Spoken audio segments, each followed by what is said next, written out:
Hello and welcome to 49 Michael's Way, Twin Mountain, New Hampshire, located on the Ammonoosuc River, a short distance to Bretton Woods and Cannon Mountain, and all the hiking of the 4,000 footers in the White Mountains.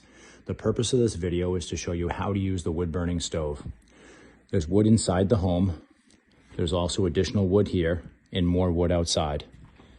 To use the wood-burning stove, always keep the flue open. To the right is open. It's now open. It's now closed. Never move this lever to the left. Always keep this lever to the right where it is now. Never touch this door.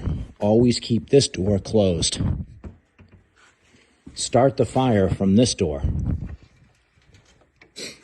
Inside, I provide fire starters and use smaller logs to initially light with the fire starters.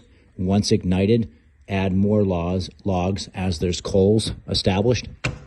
Shut the door. On top, we have a hot water pot for humidity. Just add some water to the top. Make sure that you use an oven mitt. And that's how to use the wood-burning stove at 49 Michael's Way.